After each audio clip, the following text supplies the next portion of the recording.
Entrepreneur. Anyone know what is women entrepreneur? Women entrepreneur क्या होता है? महिला उद्यमिता। नॉर्मल है। पहले उससे जानने से पहले हम ये देखना चाहते हैं व्हाट इज एंटरप्रेन्योर। एंटरप्रेन्योर क्या होता है?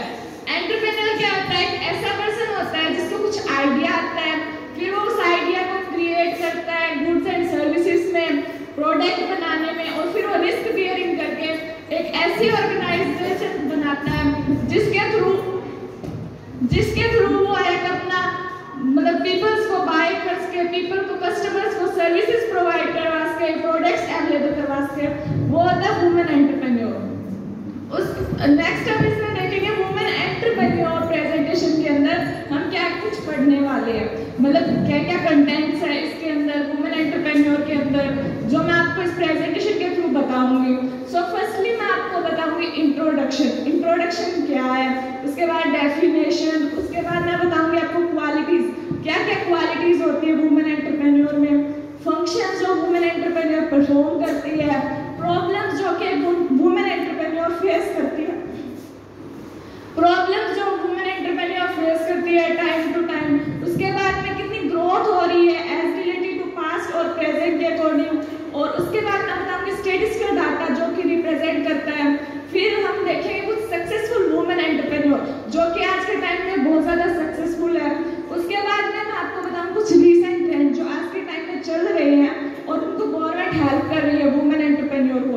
फिर उसके बाद में हम लास्ट में देखेंगे कंक्लूजन, क्या कंक्लूजन है वुमेन एंटरप्रेन्योर का।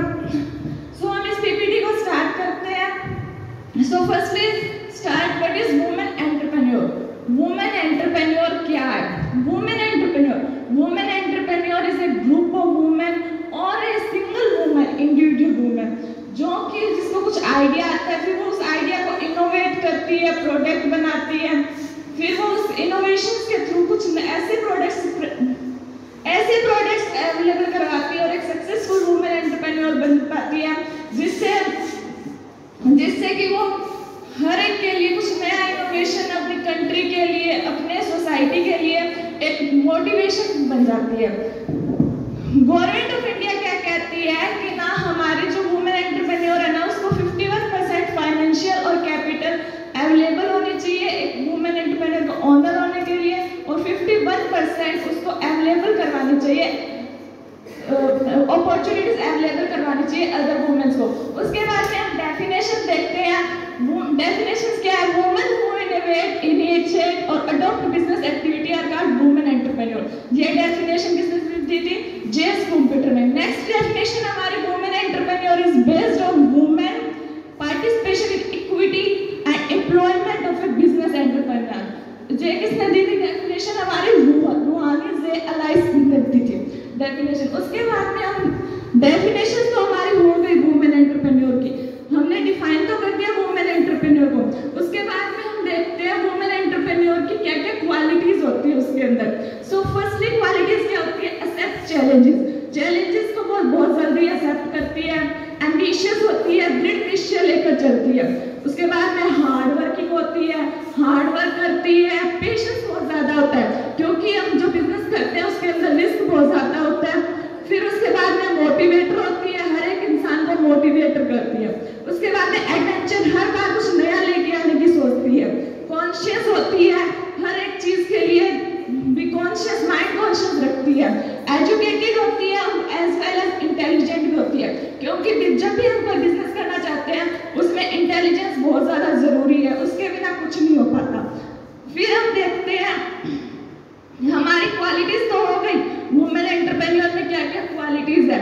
उसके बाद में हम देखते हैं फंक्शंस क्या क्या परफॉर्म करती है women entrepreneur. As we know कि वुमेन एंटरप्रेन्योर है तो कुछ नया इनोवेट करेगी, ठीक है। इनोवेट करने के लिए सबसे पहले उसको क्या करना पड़ेगा? प्लानिंग करनी पड़ेगी कोई भी चीज के लिए। फिर वो क्या करेगी? ऑर्गेनाइजिंग करेगी।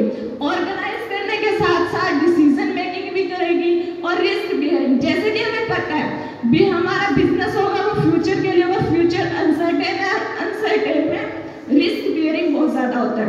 फिर उसके बाद में अब हमने देख भी लिया फंक्शंस परफॉर्म कर लिया, जबकि हमें पता है एक वुमेन के लिए आज की सोसाइटी में एंटरप्रेन्योर बनना बहुत ज्यादा डिफिकल्ट है, तो उसके लिए बहुत सारे प्रॉब्लम्स भी फेस करती है। तो some of the problems we discuss in this. Problem क्या के जनरल प्रॉब्लम क्या है? प्रॉब्लम ऑफ रॉ मटेरियल, उसको रॉ मटेरियल इजीली अवेलेबल नहीं हो पाता। Marketing problem, problem of finance, finance easily available नहीं हो पाता, या फिर इंफ्रास्ट्रक्चर प्रॉब्लम और stiff competition. Male dominated country है तो कंपटीशन बहुत ज़्यादा है और स्टिफ कंपटीशन की वजह से वो इजीली अपना एक्सेस नहीं कर पाती बिजनेस, ये बहुत बड़ी कमी है। फिर उसके बाद में देखते हैं ग्रोथ, कितनी ग्रोथ हो रही है वुमेन एंटरप्रेन्योर की। ठीक है, तो ग्रोथ क्या है? एज पर 1991 के अकॉर्डिंग 1,85,000 वुमेन एंटरप्रेन्योर थी, जबकि उसके बाद में 1995 और 96 में 2,95,860 वुमेन एंटरप्रेन्योर। फिर अनदर 8 ईयर प्लान में वो बहुत कम हो गई थी, लेकिन अनदर जो 5 ईयर प्लान हमारे जो एंड हुए हैं उनके अकॉर्डिंग हमारी इंडिया में 5 लाख वुमेन एंटरप्रेन्योर है, जो कि अपना नया बिजनेस स्टार्ट कर रही है, कुछ नया इनोवेट कर रही है और कुछ बिजनेस अडॉप्ट कर रही है, अच्छा कुछ इनोवेशन लेके आ रही है ताकि इंडिया और ज्यादा डेवलप हो सके, कुछ नया कर सके। फिर उसके बाद में हम देखते हैं स्टैटिस्टिकल डाटा जो रिप्रेजेंट करता है वुमेन एंटरप्रेन्योर को। इसमें मैंने कुछ वर्ड्स के भी लिए और इंडिया के भी लिए। इंडिया के मैंने 40 इयर्स का डाटा लिया है, जिसके अंदर मैंने ये बताया कि कैसे वो इनोवेटिव वुमेन एंटरप्रेन्योर इंक्रीज हो रही है, जिसमें कि 2011 में 31.6% इंक्रीज हो रही है। फिर उसके बाद में हम देखते हैं यूएसए एक डेवलप्ड कंट्री है, एज कंपेरिजन टू इंडिया उसमें भी 45% ही है।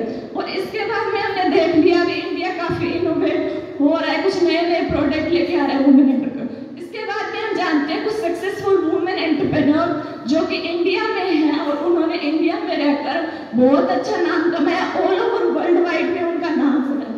तो पहली है शहनाज हुसैन। इन्होंने क्या है, she brought the bridge of revolution in the field of beauty treatment. इन्होंने ब्यूटी ट्रीटमेंट में अपना नया इनोवेशन लेके आई। फिर उसके बाद में हम देखते हैं नीलम धवन।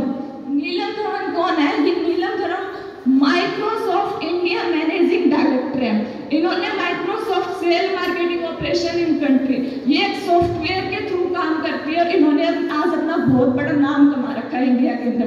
फिर हम देखते हैं Chandana Kochhar.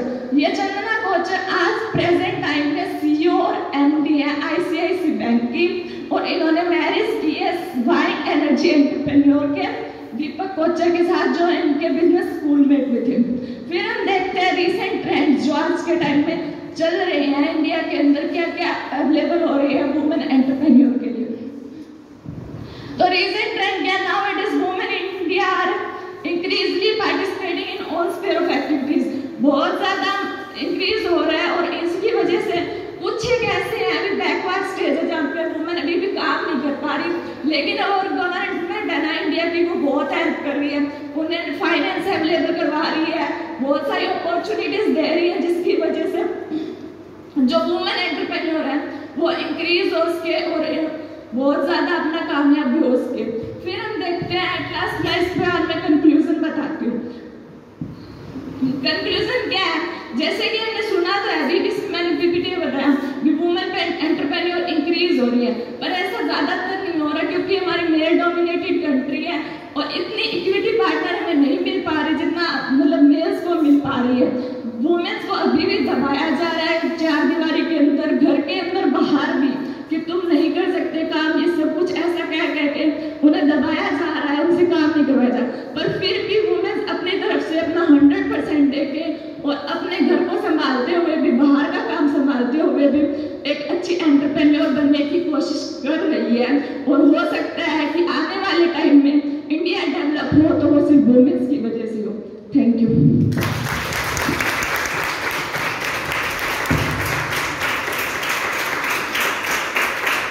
Thank you so much, Sunil.